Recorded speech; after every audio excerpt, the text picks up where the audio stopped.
ඓතිහාසික පුරාවෘත්තයක් තියෙන ලංකාවට සියම් දේශයේ ඉඳන් උපසම්පදාව රැගෙන ආපු පුණ්‍ය භූමියට බුද්ධ ප්‍රතිමා වහන්සේ නමක් තැන්පත් කරලා බුද්ධ ආවරණයක් සකස් කිරීම වරදක්සේ සලකලා තමයි දින 29ක් පුරාවට මා ඇතුළු උපසම්පදා භික්ෂුන් වහන්සේලා සිව් නමක් එනම් මහා සංඝරත්නයේ රක්ෂිත බන්ධනාගාර ගත වෙලා ඉන්නට සිදු වුණා. ඒ බෞද්ධ විරෝධී මේ සිංහල බෞද්ධ විරෝධී ද්‍රෝහී ආණ්ඩුව විසින් සිදු කරන ලද ක්‍රියාදාමයක ප්‍රතිඵලයක්. දැන් බොහෝ දෙනෙක් සමාජ මාධ්‍ය ඔස්සේ කතා කරන්නට යෙදුනා කොළඹ ඉඳන් අපි ඇයි මේ සඳහා සම්බන්ධ වුනේ කියලා. ලෞතර බුදු පියාණන් වහන්සේගේ ශ්‍රාවකයෝ වෙන අපි ආගත නාගත චතුදිස සංඝසතිය. ඒ කියන්නේ පැමිණි නොපැමිණි සිව්දිකින් වැඩම කරන මහා සංඝරුවනටයි මේ සංඝසතු ආරාම ආදී පූජා කරන්නේ.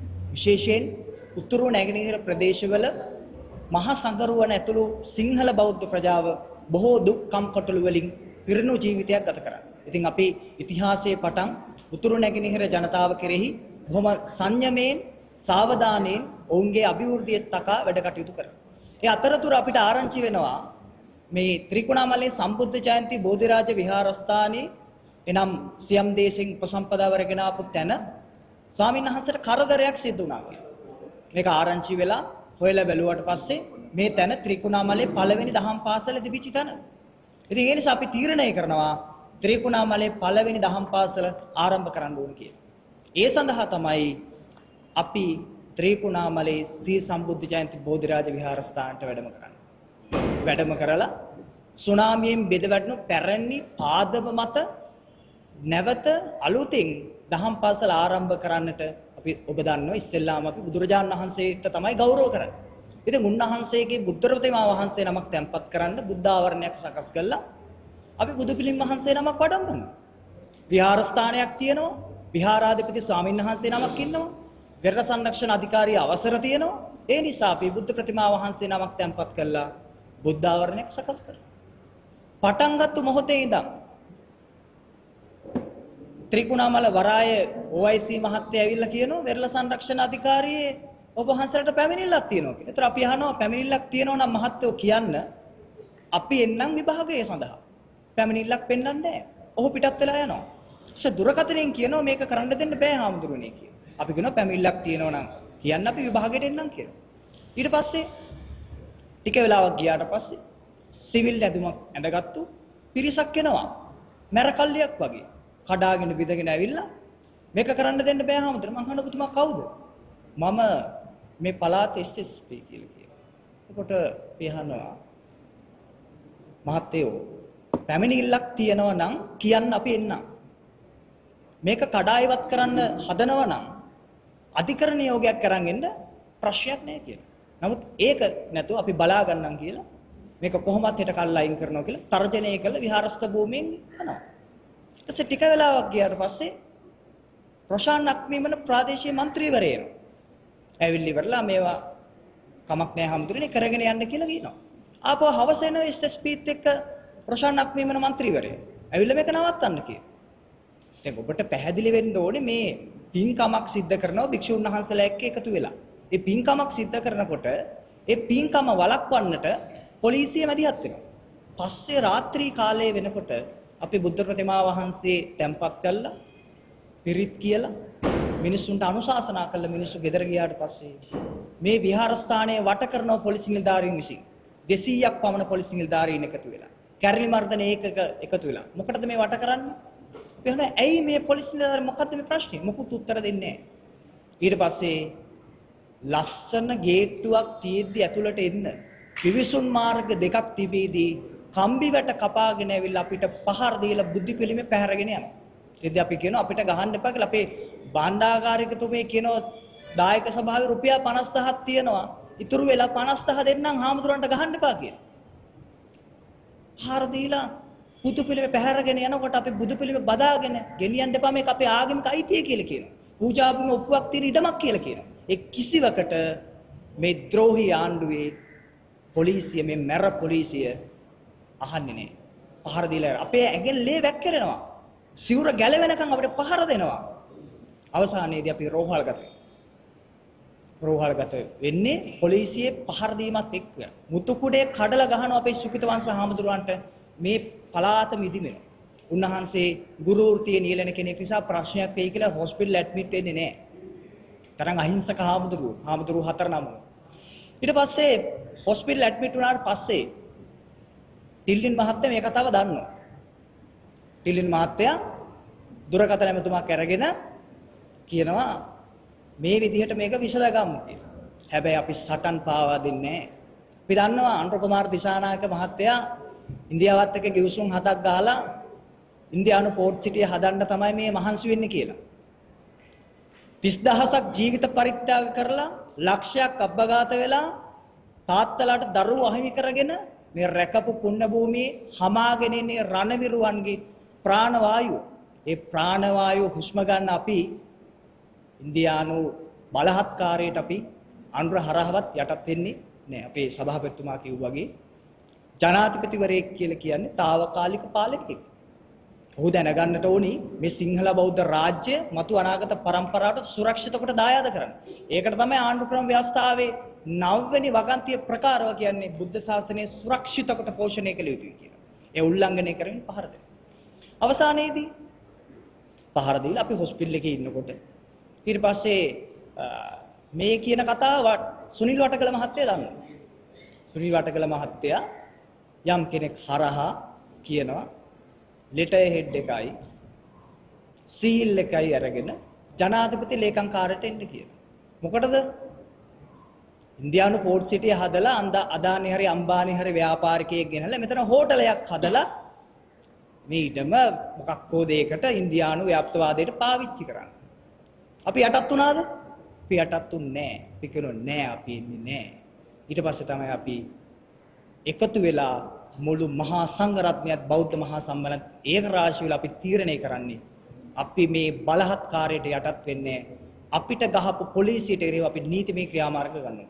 ඒ ඇවිල්ලා තමයි මම කළුබෝවිල හොස්පිටල් එකේ තවත් අසනීප නිසා ඇඩ්මිට් වෙනවා.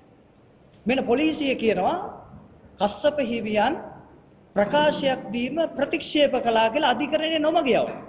නොමග යලා මට එරෙහිව සිතාසිනිකුත් කරවා ගන්නවා. ඊට පස්සේ මම ඉතින් එදා දවසේ මට කොළඹ උසාවියට නඩුවක් තිබුණා 12 වෙනිදා. ඒ උසාවියට ගියාට පස්සේ විත්ති කෝඩුවේ සිටියේදී කොටුව මහේස්ත්‍රාත්වරයා මාව වරෙන්තු කරා. ඒ කියන්නේ මම මේක දැනගන්නේ 12යි 10 වෙනිදා මට ත්‍රිකුණාමල උසාවියට එන්න කියලා තියෙනවා. ඒ එන්න කියලා තියෙන නිසා මම ඒ දිනම කොටුව උසාවියේ නඩුවක් තියෙන නිසා කාර්ය සටහනක් ගන්නව පෙන්වන්න මම මේ කොටුව උසාවියේ හිටියේ කියන්නේ. හැබැයි මහේස්ත්‍රාත්වරයා මාව දැකලා නැහැ. ඒකට දියුරුම් ප්‍රකාශ සහිතව ඒ නඩුවේ විත්තිකාරව 12 දෙනෙක් හිටියා. මම දෙවෙනි විත්තිකරු එකම භික්ෂුවයි නඩුවේ හිටියේ. මම ඒකට දියුරුම් ප්‍රකාශ සහිතව උන්ගෙන් අරගෙන හිටියේ කියලා. එතෙන්දීත් අපි කමන්නේ පොලිසියත් අපිට ගැහුවා. අධිකරණයේ විනිසුරුවර විත්තිකෝඩුවේ සිටියේදී අපිව දැක්කේ නැහැ. කමන්න අපි ඒත් ඉවසුවා. ඉවසගෙන හිටියා. මොකද කන්ති පරමන් තපෝති තික්කා කියලා කියන නිසා අපි ඉවසන් හිටියා. අවසානයේදී අපි ඉතින් නැවතත් විහාර ත්‍රිකුණාමලයේ මඩ කලපු අම්පාර භික්ෂුන් වහන්සේලා සම්මුඛ වෙමින් සිංහලයාගේ තියෙන ප්‍රශ්න කතා කරමින් අපි දිගින් දිගටම දැන් ගමන් කරමින් යනවා.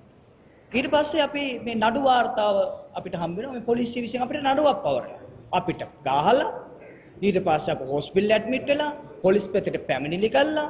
ඊට පස්සේ මෙන්න අපිට නඩුවක් දාලා මේ මොකද්ද මේ කියලා කල්පනා කරලා බල සභාපතිතුමත් එක්කත් කතා කරලා කවන්නේ හැමතර අපි ගිහිල්ලා දාට ඉදිරිපත් වෙමු කිව්වට පස්සේ ඉදිරිපත් වෙන්න ගියා.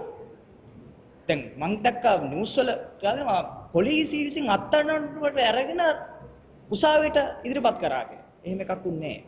අපි අධිකරණයේ ස්වාධීනත්වයේ විශ්වාස කරන මිනිස්සු. බෞද්ධයෝ කියලා කියන්නේ සිංහලයෝ කියලා කියන්නේ පලා යන අය නෙවෙයි. ඒ නිසා අපි නිර්භයව නිර්දෝෂී නිසා ත්‍රිකුණාමල උසාවියට අපි වැඩම කරනවා. පෙනී සිටිනවා. මට අඩුමතරමේ පොලිසියෙන් සිතාසියක්වත් කොල කැල්ලක්වත් දුන්නේ නැහැ. අපේ දුලාර මහත්තයාටත් එහෙමයි. කොල කැල්ලක්වත් දුන්නේ නැහැ. හැබැයි නඩු වාර්තාවේ නම තියෙන නිසා නීතියට ගරු කරන පුරවැසියෝ විදිහට අපි අධිකරණයට වැඩ කරනවා. මෙන්න අපව පොලිසියෙන් කියන වෙරළ සංරක්ෂණ පනත උල්ලංඝනය කරා කියලා කොහොමද කියන්නේ? නිලාවේලි OIC මහත්තයා මම මුල් ගලක් අල්ලගෙන ඉන්න ෆොටෝ එකක් අධිකරණයට පෙන්නනවා. මුල් ගල් තිබුණා 25ක්. භික්ෂුන් වහන්සේලා 18 දෙනෙක් මුල්ගල් සුරතිව අත තබාගෙන සිටියා. ගිහිය 7 දෙනෙක්. හැබැයි බලංගොඩ කස්සප හාමුදුරන්ගේ ෆොටෝ එක විතරක් පෙන්නලා වෙරළ සංරක්ෂණ පත උල්ලංඝනය කරා. අපි විවෘත අධිකරණයේදී අපි කිව්වා අපි බලක්වත් හැරුවේ නැහැ. මුල් ගලක් විතරයි යතේ තිබුණේ. මේ පිරිත් කියන්න ආපු හාමුදුරුවෝ මේ දුලාර තිලක මහත්මයා එදා දවසේ හිටියේවත් නෑ. SSP මට තර්ජනය කරනකොට මේක කඩලා ඉවත් කරනවා කියලා කියනකොට ඒ තර්ජනයේ දැකලා බෞද්ධයෙක් විදිහට එතුමා කොළඹ ඉඳන් ත්‍රිකුණාමලයට එන්නේ මම හොස්පිටල් එකේ ඉඳි රෑ 2ට එතුමත් රක්ෂිත බන්ධනාගාරකට. කමක් නෑ. අපි හිරේ දාන්නකො මහත්තයෝ අපි යටත් වෙන්නේ නෑ කියලා අපි හිරේට යනවා. ගියාට පස්සේ මොකද වෙන්නේ? එතන ඉන්නවා වදකෙක්. SP මහත්තයා කියලා කියන්නේ. යම්තාක් මිහිපිට බන්ධනාගාර තියෙනවා නම් ත්‍රිකුණාමලයේ කියලා කියන වදකාගාරයක්.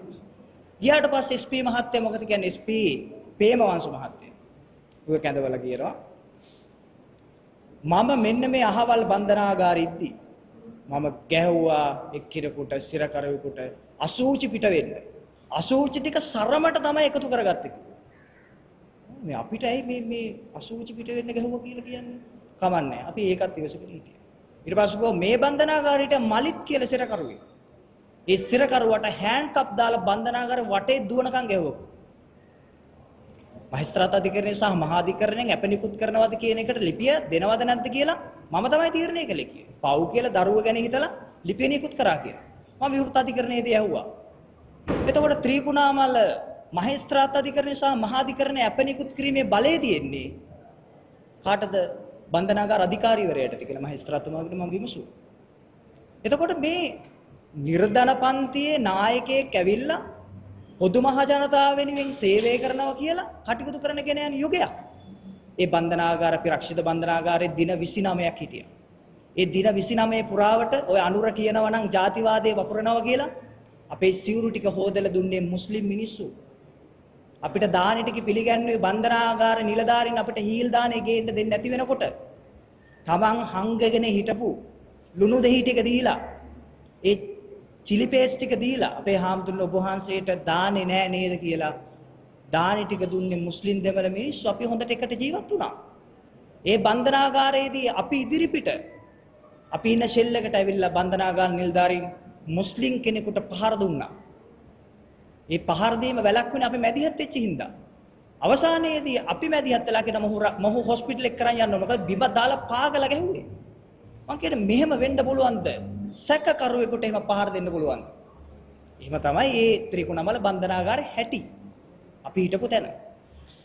භික්ෂුවක් විදියට මම 12න් පස්සේ ඒ කියන්නේ විකාල භෝජන අවේරමණී සික්ඛාපදං සමාදියාම කියලා ශික්ෂාපදයක් තියෙන. මේ ශික්ෂාවට ගෞරව කරමින් මම කිව්වා මට භික්ෂුවක් විදිහට දහවල් ආහාරය 11:00ට ලබා දෙන්න කියලා. ඒට සවන් දුන්නේ නැහැ. අපි දෙන්නේ නැහැ. වහන්සේලාට පිටින් ගෙනහැල්ලා ගන්න පුළුවන් නම් ගන්න. ඉරිදාට විසිට නැහැ. එතකොට ඉරිදා දවස් 4ම අපි බඩගින්නේ. එතකොට මේ සම්බන්ධව අසංවේදී වෙන්නේ මේ මිනිස්සු. ඊට පස්සේ බන්ධනාගාර අධිකාරීවරයා තර්ජනය කරනවා. ඔබට පුළුවන් දෙයක් කරපන් කියලා මට. අපි රක්ෂිත බන්ධනාගාර ගත වෙලා හිටිය දින 29. ඒ ඇතුළත තව පෝයක්. නවම්පුර 15ක් පුන් පොහොදින. ඒතර අපේ සිරකරු සිල් ගත්තා. ඇත්තටම සමහර අය මේ දුප්පත්කම හින්දා තමයි වැරදි වලට පෙළපෙළ තියෙන්නේ. දුප්පත්කම තමයි වැරදි වලට හේතුව. ඒක තමයි බුදුදහම උගන්වන්නේ. දිලිදු බව වැඩි වුණාම තමයි අපරාධ සිද්ධ වෙන්නේ. දිලිදු බව අඩු කරපුවම් ඒ රාජ්‍ය සුඛිත මුදිත වෙනවා. එතකොට මේ ගොඩක් අය දෙමළ මුස්ලිම් අය හිටියේ සිංහල අය හිටියේ. ඉතින් ත්‍රිකුණාමල බන්ධනාගාරේ තියෙන පන්සල අපි මේ පන්සලට වැඩම කරලා එතන සී සමාදන් වුණා. බන්ධනාගාරයක පන්සලක් තියෙන ආගමික කටයුතු කරන්න. ගිහියැත්තු සී සමාදන් වුණා. අපේම සැකකාර භික්ෂුවක් විදියට අත්තරංගොඩ ගත්තු ත්‍රිකුණාමලේ නන්ද හාමුදුරුවෝ පූජාවතුව පන්සිල් 8 සී සමාදන් කරවලා. පසුව මම මේ සිරකරුවන්ට ධර්මයේ කියන්නට ගියා එතෙන්ට. ශබ්ද විකාශන යන්ත්‍ර පාවිච්චි කළා නෙවෙයි. ඒ ගියාට පස්සේ සිරකරුවන්ට ධර්මය කියන එක වළක්වලා මාව පළවා හරිනවා බුදු පිළිමනගේ. බුදු පිළිමේ තබපු එකට පහර දීලා රක්ෂිත බන්ධනාගාරගත වෙනවා. හොස්පිටලුත් ගියාට පස්සේ නැවත බුදුන් වහන්සේ ළඟට යද්දි එතනිනුත් පළවා හරිනවා. ජීවිතේටම එකපාරක් එකම එක වතාවක් සිල්ගත් තරුණයෝ හිටියේ එතන. වැරදි කරපු සිරකරුවෝ. බණ අහගෙන ඉන්නකොට මේ මිනිස්සු අඬාගෙන දුරාගෙන පැදුරු ටික පැත්තකට දාලා සිල්රවි ඉවත් කළා. අපිට ආගමික නිදහස නැහැ කියලා ඉවත් වුණා. දණ්ඩනීය සංග්‍රහ 291 ආවගන්ති යටතේ. හරිනම් මේ වෙනකොට SPPM වංශ ඉන්න ඕනේ රක්ෂිත බන්ධනාගාරගත වෙලා. ඒ කරපු ආගමික නිදහස උල්ලංඝනය කිරීමට. නමුත් ඒ මොකුත් නැහැ. ඉතින් ඒ නිසා අපි කියන්නේ දින 29ක් හිරේ දාලා අපි ඔය යටත් කරන්න බැලුවා. මේ සිංහල බෞද්ධයාගේ හඬ යටපත් කරන්න. අපි යටත් වෙන්නේ නැහැ. අනුර මහත්තයා නිරන්තරයෙන් කියනවා ජාතිවාදයේ ආගම්වාදයේ වපුරන්න එපා කියලා. එක දෙමළ මිනිස්සෙක් එක මුස්ලිම් මිනිස්සෙක් අපිට එරෙහි වුණේ. විශේෂයෙන් මේ වෙලාව අපි සිහිපත් කරන්න ඕනේ. තේකුණාමල අධිකරණයේ මහේස්ත්‍රාත් අධිකාරී මහේස්ත්‍රාත්තුමා ඒ වගේ මහා අධිකරණ විනිසුරුතුමා දෙදෙනාම මුස්ලිම් ජාතිකයි. ඔවුන් නිරන්තරයෙන් බැලුවේ පොලිසියට කියලා සෙටල් වෙලා මේ හාමුදුරුවන්ට එළියට දාන්න අපදෙන්න ඔවුන් නිරන්තරයෙන් උත්සාහවත් වුණේ. ඉතින් එතන ජාතිවාදයක් තිබ්බේ නැහැ. බන්ධනාගාර ඇතුලේ මුස්ලිම් කෙනෙකුට පහර දෙනකොට පෙනී සිටින බෞද්ධ භික්ෂුන් වහන්සේලා දානි ටික දෙන්නේ දෙමළ අය. ඉතින් ඒ නිසා ජාතිවාදයක් වර්ගවාදයක් ආගම්වාදයක් එතන තිබ්බේ නැහැ. මෙතන තියෙන වෙන මොකුත් නෙවෙයි. මේ ඉඩම් කැබැල්ල ඉන්දියාවට දෙන්න ඕන. මේ ඉඩම් කැබැල්ලේ අදානි අම්බානි ගෙනහැලා හොටෙල් එකක් හදන්න ඕන. ඒකට බුදු පිළිමයක් තියෙන ප්‍රශ්නයක්. ඉන්දියානු පෝට් සිටි හදන්න ඕන. ගිවිසුම් 7කින් යටත් කරලා තියෙන්නේ. ඒ ගිවිසුම් 7 අපි ගිවිසුම් ගහපු දවසේ ඉඳන් ඉල්ලුවා දුන්නද? දුන්නේ නැහැ. නැගෙනහිරට වෙනම ගිවිසුමක්, ත්‍රිකුණාමලයට වෙනම ගිවිසුමක් ගහලා රට යටත් කරලා තියෙන්නේ. දන්නවා බෞද්ධ භික්ෂුව තමයි ඉතිහාසයේ ඉඳන් සටන් පෙරමුණු වල ඉස්සරහින් ඉඳලා මේ ජාතියට නායකත්වය දීලා ලංකාද්වීපේ බේරගත්ත කියලා ඒ හඬ යටපත් කරන්න හැදුවේ. අවසානයේදී අපි බන්ධනාගාරයෙන් නිදහස් වෙලා අධිකරණයෙන් අපිට අප දුන්නාට පස්සෙත් බැලුවේ මොකද්ද? පෙළපාලියන්ට තහනම් කරන්න බැලුවා මේ පොලිසිය විසින් අධිකරණයට කරු වාර්තා. අපි පෙළපාලිය යනෝතියා මොකක්වත් කල්පනාවක් තිබ්බේ නැහැ. අපි කොහොම හරි මෙතනින් එළියට ගිහිල්ලා ටිකක් නිදහසේ ඉන්න කල්පනා කරමින් ඉන්නකොට. ඒ කියන්නේ අපිව සිරගත කරන්න හදන අපි කියනවා මේ යටත් වීමට අපි එකඟ නැහැ. අනුර මහත්තයාට ඕන ඩයස්පොරාවේ සල්ලි ටික ලංකාවට ගේන්න. අපිට කමක් නැහැ මුදල් ලංකාවට නේ කොහොඳයි. හැබැයි අම්මා දූෂණය කළා නම් මුදල් ගේන්න හදන්නේ අපි ඒකට එකඟ වෙන්නේ නැහැ. ඒ වගේම තමයි තාත්තා ගහක බැදලා අම්මව ලිංගික අපයෝජනය කරන්න හදලා නම් මුදල් ගෙන අපි ඊට එකඟ නැහැ. මේ මගේ මාතෘ භූමිය. එදා කුඩාපොළ හාමුදුරන්ට වෙඩි තියලා මැරුවා. හැබැයි යටත් වුණාද? යටත් වෙන්නේ සිංහලය කවදාවත් යටත් වෙන්නේ නැහැ. පාවා දීමකින් විනාශුණුත් මිස. ඒ නිසා අපි ඒ නිසා මතක තියාගන්න මේ ආණ්ඩු ක්‍රම ව්‍යවස්ථාව. මේ ආණ්ඩු ක්‍රම ව්‍යවස්ථාවේ මොකද මේක බෞද්ධ ආණ්ඩු ක්‍රම ව්‍යවස්ථාවක්. මේක බෞද්ධ රටක්, මේක සිංහල බෞද්ධ රාජ්‍යයක්. මේ රාජ්‍යයේ ආණ්ඩු ක්‍රම ව්‍යවස්ථාව තමයි උත්තරීතර නීතිය. මම පුංචි පැහැදිලි කිරීමක් කරන්නම්. මේ ආණ්ඩු ක්‍රම ව්‍යවස්ථාවේ තියෙනවා පටන් ගන්නකොටම ස්වස්ති කියලා පරිච්ඡේදයක්. මේ ස්වස්ති. ඒකේ කියනවා ශ්‍රී ලංකාවාසී ජනතාවගේ මතු පරම්පරාවලද ධර්මිෂ්ඨ නිවහල් සමාජයක් බිහි කිරීමේලා තමයි මේ ආණ්ඩු ක්‍රම ව්‍යවස්ථාව සම්පාදනය කරන්නේ. ධර්මිෂ්ඨ කියලා කියන්නේ සතර සංග්‍රහ වස්තුවෙන් ජනතාවට සංග්‍රහ කරන සප්ත අපරිහානීය ධර්ම සුරකින්න රාජ්‍යයක් තමයි නිර්මාණය වෙන්න ඕනේ කියන එක. බෞද්ධ රටක්. ඒ වගේම තමයි නිවහල්. අපි කාටවත් වහල් නැහැ. අත්තාහි අත්තනෝනාතෝ තමාට තමාගේ පිහිට කරගන්න කියපු බුද්ධ අනුශාසනාවනුව ජීවත් වෙන රාජ්‍යයක්. පටන් ගන්න මේ ශ්‍රී බුද්ධ වර්ෂයෙන් 2521ක් වන්නේ අදිනිකිනි මාස පුර සටවක් නම් තිතියලත් දවස හේවත් කියලා පටන් ගන්න. අපි ක්‍රිස්තු වර්ෂයෙන් නිදහස් වෙලා බුද්ධ වර්ෂයේ මුලට ගන්නවා. එතනින් තමයි ආණ්ඩු ක්‍රම ව්‍යවස්ථාව පටන් ගන්න. එහි තමයි 9 වෙනි ආණ්ඩු ක්‍රම 9 වෙනි ව්‍යවස්ථාව තියෙන ශ්‍රී ලංකා ජනරජයේ බුද්ධ ආගමට ප්‍රමුඛ ස්ථානයේ පිරිනමන්නේ. එහෙයින් 10 වෙනි ව්‍යවස්ථාවේ සහ 14 වෙනි ව්‍යවස්ථාවේ පළවෙනි අනු ව්‍යවස්ථාවෙන් ඊචේදීන් සීලම ආගම් වලට පිරිනමන අයිතිවාසිකම් ආරක්ෂා කර දෙන අතර බුද්ධ ශාසනය සුරක්ෂිත කොට පෝෂණය කිරීම රජයේ වගකීම් විය යුත්තේ කියලා. ඒතොර රජයේ වගකීම මොකක් කරන එකද? පර්යාප්ති ප්‍රතිපත්ති ප්‍රතිවේද ශාසනය රකින්න එක. මොකද්ද පර්යාප්තිය කියලා කියන්නේ? මම මේ විග්‍රහ කරන්න බුද්ධ ශාසනය කියන එක. පර්යාප්තිය කියලා කියන්නේ ත්‍රිපිටක අටුවා ටීකා ටිප්පණි ගැටපද විවරණ සන්න ආදී කොටගතව ධර්මයේ තියෙන ග්‍රන්ථයන් සහ ඒවා තිබෙන ස්ථාන 5 ටික රකින්න ඕනි. රජයේ බැඳිලා ඉන්නවා. ඒ වගේම ප්‍රතිපත්ති කියලා කියන්නේ මොකද්ද? ඒ පොත්පත්වල තියෙන ප්‍රතිපත්තිය සුරකින්න භික්ෂුව රකින්න ඕනි. චීවර පින්ඩපාත සේනාසන ගිලා ප්‍රතිදින ආරක්ෂා කරන්න ඕනි. ප්‍රතිවේද කියන්නේ මොකක්ද? ප්‍රතිවේද කියලා කියන්නේ ඒ මාර්ගය අනුගමනය කළ සෝවාන් සකදාගාමී අනාගාමී අරහත් කියන මාර්ගඵල ලබන භික්ෂුව රකින්න ඕනි. නමුත් මොවුන් එහෙම කළාද? නෑ. මේ රාජ්‍ය විසින් මොකද කරේ? භික්ෂුවට පහර දීලා බුද්ධ ප්‍රතිමා වහන්සේ පැහැරගෙන යනවා අන්න පර්යාප්ති ශාසනය වනසන්න හදනවා. ඊට පස්සේ ප්‍රතිපත්ති පුරණ භික්ෂුවට පහර දරන ප්‍රතිපත්ති ශාසනය වනසන්න හදන ආණ්ඩු ක්‍රම ව්‍යවස්ථාව උල්ලංඝනය කරනවා. විශේෂයෙන් මේ වෙලාවේ සඳහන් කරන්න ඕනි මම දැක්කා නලින්ද ජයතිස්ස මෙතුමා කියනවා මේ අධිකරණයෙන් ඒවා විසදිලයයි අපි මැදිහත් උන්නේ නැහැ කියලා. එහෙනම් මම අහනවා එදා රාත්‍රියේ ගෙවුනට පස්සේ අනුකුමාර දිසානායක මහත්තයා තකහණියක් පාර්ලිමේන්තුවට දුවගෙන එනවා. රටේ විධායක ජනාධිපතිවරයා. ආරක්ෂක ඇමතිවරයෙක් කියන බුදු පිළිමයට තර්ජනයක් තිබුණා. ඒ නිසා තමයි අපි බුදු පිළිම අරන් ගියේ කියලා. තර්ජනයක් තිබුණා නම් මහත්තයෝ අපි භික්ෂුන් වහන්සේලා අපි අවි දරන්නේ නැහැ. අපි පොළු දරන්නේ නැහැ. නිහිත දණ්ඩී නිහිත සත්ති ලජ්ජී දයාපන්නෝ. අපිත් එක්ක ඇවිල්ලා කතා කරන්න තිබුණා. ස්වාමීන් වහන්සේ මේ උපසම්පදාව ලංකාවට ගෙනාපු තැන මේ ස්ථානයේ බුදු පිළිමයට තර්ජනයක් තියෙනවා කළු තෙල් ගහන්න ඉන්නවා අපේ හාමුදුරුවනේ අපි මේක සුරක්ෂිතව අරගෙන යමු කියලා. අපි ගේට්ටු ඇරලා දෙනවනේ SSP මහත්තයෝ. අපි දෙනවනේ අපිට ප්‍රශ්නයක් නැහැනේ. ශ්‍රී ලංකා පොලිසිය ධම්මෝ හවේ රක්කති ධම්මචාරී කියන පාඩේ සඳහන් කළානේ වුන් කටයුතු කරන්නේ. නමුත් එහෙම නොකොට මොකද කරන්නේ? කම්බි කපාගෙන අපිට ගහගෙන මුතු කුඩ කඩලා අටපිරිකර විසිකල්ලා බුදු පිළිමේ බදායන හාමුදුරන්ගේ සිවුරු ගලවලා පහර දීලා බුදු පිළිමේ අරන් යනවා. ඊට පස්සේ රටේ විධායක ජනාධිපතිවරයෙක් කියනවා ජාතිවාදී අවුස්සනවා. දැන් ජාතිවාදී අවුස්සන්න නම් අපිට එරෙහි වෙන එකදු මුස්ලිම් මිනිහෙක් එකදු දෙමළ මිනිහෙක් ඉන්න ඕනේ. මේ විහාරස්ථානයේ ගොඩනගන අරමුදල් සම්පාදනය කරන දෙමළ මිනිස්සු සල්ලි දෙනවා. මුස්ලිම් මිනිස්සු සල්ලි දෙනවා. ගෞරව කරනවා. මොකද ත්‍රිකුණාමලේ පළවෙනි ඒ කියන්නේ බහුතරයක් ඉන්නේ මුස්ලිම් ප්‍රජාව. ත්‍රිකුණාමල දිස්ත්‍රික්කයේ. දෙවෙනියට ඉන්නේ දෙමළ ප්‍රජාව. තුන්වෙනියට ඉන්නේ සිංහල ප්‍රජාව.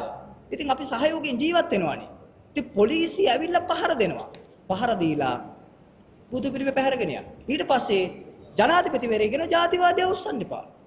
මම දන්නේ මේ ජනාධිපතිවරයා එක්කොත් මානසික වෛද්‍යවරයෙක් හම්බෙලා ප්‍රතිකාර ගන්නවා. ඒ වගේම තමයි අර වදකාගාරේ ඉන්න වදකයා විශේෂයෙන් කොහෙද ත්‍රිකුණාමල බන්ධනාගාරේ ඉන්න වදකයා වහාම ඉවත් කරන්න ඕනේ බන්ධනාගාර කොමසාරිස්වරයා. අපි විශ්වාස කරනවා අnder මහත්තයාට වගේ මානසික ලෙඩක් එයාට නැතුව ඇති. එතුමා වහාම මෙයා සම්බන්ධව පරීක්ෂණයක් කරන්න ඕනේ. මොකද සමහර සැකකරුවන්ට අසූචි පිට වෙනකන් පහර දෙනවා කියලා කියන්නේ එහෙම කොහොමද පහර දෙන්නේ? සැකකරුවෙක් සහ සිරකරුවෙක් කියන්නේ කවුද කියලා අඳුරන්නේ නැහැ.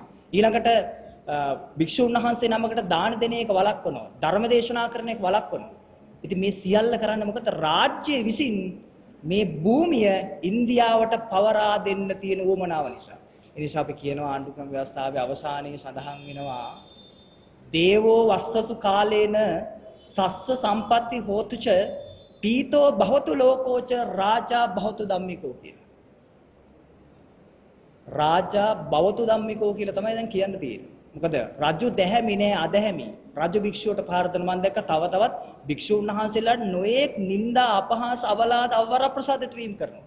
අනුර හිතනවා නම් පැලවත්තේ ඩෝබි බලකාය දාලා අපිට ගහලා නවත්තන්න පුළුවන් කියලා ලාභ අලාභ නිന്ദා ප්‍රශංසා සැප දුක කියන අටලෝ දහමට කම්පාන වෙන භික්ෂූන් අපි මරණය භාවනාවක් විදිහට වඩපු භික්ෂූන් අපි අනිත්‍යතාව ධර්මතාවයක් විදිහට පිළිගත්තු භික්ෂූන් අපි ඒ භික්ෂූන් වහන්සේලා තමයි සිංහල බෞද්ධයාට නායකත්වය දෙන්නේ. ඒ නිසා අකම්පිත මනසක් හදන්නේ කොහොමද කියලා තමයි බුදුන් වහන්සේ අපිට ඉගැන්වුවේ. එහෙම භික්ෂුව කම්පා කරන්න ඔය මඩ බලකාය මොනවා කිව්වත් වැඩක් නැහැ කියන එකත් මේ වෙලාවේ සිහිපත් කරන්න ඕනි. ඒ වගේම SP මහත්තයා මට බන්ධනාගාරයේදී තර්ජනය කරා එළියට ගියාට පස්සේ ඔබ මට කරයි කියලා වචනයක්ව මට මාධ්‍ය ඉස්සරහා සභාපතිතුමා භික්ෂුවක් නිසා ඒ අසභ්‍ය වචනේ කියන්න බෑ. අපි කියනවා මගේ මානව අයිතිවාසිකම් උල්ලංඝනය කරා. ඔහු ළඟ තියෙන්නේ බැටන් පොළු මල් ළඟ බැටන් පොළු නෑ. අපි නීතිය හමුවට ගිහිල්ලා එතුමාට විරුද්ධව මානව හිමිකම් කොමිසමේ පැමිණිලි කරනවා. ඒ වගේම තමයි මූලික මිනිස් අයිතිවාසිකම් උල්ලංඝනය කිරීම සම්බන්ධව පෙස්සමක් ගොනු කරනවා. අන්නේ තමයි එතුමා වෙනුවෙන් අපි සිද්ධ කරන්නේ. අපි සිංහල බෞද්ධ ප්‍රජාවට සිහිපත් කරන්නේ මේ රට ඔබේ මතු අනාගත පරම්පරාවට මෙයට සුරක්ෂිත කරලා බාර දෙන්න ඕන. ඒ බාර දීමේ වර්තමාන භාරයේ තියෙන අපේ අතට මේ රට වෙන රටක යටත් වෙච්ච දෙයක් බවට පත් කරන්න කිසි දිනක ඉඩ දෙන්න එපා. මොකද රණවිරුවෝ සමහර රණවිරුවන්ගේ දරුවන්ගේ අර ඉඳුල් කට ගෑම කියන එක සිද්ධ කරේ තාත්තගේ ෆොටෝ එක දිහා බලාගෙන. මංගල රාත්‍රිය ගත කරන්නේ නැතුව තමයි රණවිරුවෝ රණබිමට ගිහිල්ලා ජීවිතේ පූජා කරේ. එහෙම පූජා කරපු භූමියක් අපිට පුළුවන්ද මේ අවුරුදු 6කට 5කට බලයටපත් වෙන මේ ජාත්‍යන්තර ඔත්තු සේවාවල ගොදුරු බවටපත් වුණු අනුර කුමාර වගේ ද්‍රෝහියෙකුට යටත් කළ දෙන්න පුළුවන් ඉන්දියාවට. එහෙම වුණොත් ඒ යටත් කිරීම සිද්ධ කරන්න වෙන්නේ අපේ මලගම මතින් කියන එක අපි කියන්න ඕනේ. මොකද ওই ත්‍රිකුණාමලයේ සම්බුද්ධ ජයන්ති බෝධිරාජ විහාරයේ තිබිච්ච තැන LTT යුද සමයේදී ඉන්දියානු සාමසාධක හමුදා එනවා. ආපුවන් අපි ගහලා එලවන්නේ. එහෙමයි පහර දීලා පළවා හරින ඉන්දියානු හමුදාව ත්‍රිකුණාමලයේ සිංහල දෙමළ මුස්ලිම් මිනිස්සු එකතු වෙලා. ඒ තැනම තමයි ඉන්දියාවට ඕන. මේකේ සැඟුණු රහස ඒක. සැඟුණු රහස අදානිට අම්බානිට හොටෙල් එකක් හදාගන්න ඕනේ උතන. ඉන්දියානු පෝට් සිටිය හදන්න ඕනේ උතන. බෞද්ධ භික්ෂුවක් ඉන්නකොට රණකාමී භික්ෂුන් ඉන්නකොට ඒක කරන්න බෑ. ඒ නිසා තමයි අපු හිරේ දාලා වරද බාර ගන්න FR එක අයින් කරගන්න කියලා තර්ජනය කරා. අපි කියන අnder මහත්තයෝ අපි යටත් වෙන්නේ නෑ. අපිව යටත් කරන්න බෑ. ඒ නිසා සිංහල බෞද්ධයා සුරක්ෂිත කරන දේශයක් තනනකම් අපි අපේ අන්තිම හුස්මත් ඒ වෙනුවෙන් කැප කරනවා. ඒ වෙනුවෙන් අපි අපේ සටන නවත්තන්නේ අනුර කුමාර මහත්තයට දිගටම පුළුවන් ජාතිවාදී ආගම්වාදී කියා යන්න මහත්තයෝ මතක තියාගන්න මේ සිංහල බෞද්ධයාට කරන අසාධාරණයට එරෙහිව අපි ගන්න ක්‍රියාමාර්ග තව ටික කාලෙකින් නොබෝ කාලයකින් මෙහි විපාකයේ මහා ගිනිකන්දක් බවට පත් වෙලා මේ ආණ්ඩුව සමතලා වෙලා යන දවස වැඩි ඈතක නෙවෙයි. මේ ආණ්ඩුව බෞද්ධයාට සිංහලයට එරෙහි කුමන්ත්‍රණ නැවැත්තුවේ නැත්තම් අපි බොහොම අහිංසක අය, අපි බෞද්ධ භික්ෂුන් වහන්සේලා සාමයට කැමති අය, අපි අවිදරන්නේ නැති අය, ප්‍රජාතන්ත්‍රවාදී සුරකින අය. අනුර කුමාර මහත්තයාගේ තිල්ලින් සිල්ල මහත්තයාගේ අදහසක් ඇති ප්‍රජාතන්ත්‍ර විරෝධීව තව අවුරුදු 10ක් 15ක් බලයට ඉන්න. හැබැයි ඔබතුමාලා මතක තියාගන්න මේ 2026 භූදේශපාලනිකව එහෙම දේවල් කරන්න පුළුවන් කාලයක් නෙවෙයි. රටවල් ආක්‍රමණය කර එහෙම කරන්න පුළුවන් කාලයක් නෙවෙයි. ලෝකේ ඔබතුමාට සම්බන්ධකම් තියෙන වගේම බෞද්ධයාට සම්බන්ධකම් තියෙනවා. ඒ නිසා අපි කියන අනුර මහත්තයෝ බෞද්ධයාට එරෙහි වෙන එක එරෙහි වීමේදී ටිකක් නෙවෙයි ගොඩක් පරිස්සම් වෙන්න. අපි දැන් ඉන්නේ එළිය ඔබතුමා හිරේ දාලා බැලුවා. ඊළඟට කරන්න තියෙන අපිව ඝාතනය කරන එක. හැබැයි එක සිංහල භික්ෂුවකට පහර දෙනකොට, එක බෞද්ධයෙකුට පහර දෙනකොට, සිංහලයෙකුට පහර දෙනකොට 100,000ක් වීරපුතුන් මේ ලක් භූමිය තුල පහළ වෙන බව ද්‍රෝහී අනුර කුමාර මතක තියාගත්තොත් ඒක එතුමාගේ අනාගතයට යහපතක් වෙයි කියලා මම විශ්වාස කරනවා. හැමෝටම තුනුරුවන් සරණයි. මොන හරි ප්‍රශ්නයක් තියෙනවා නම් අහන්න.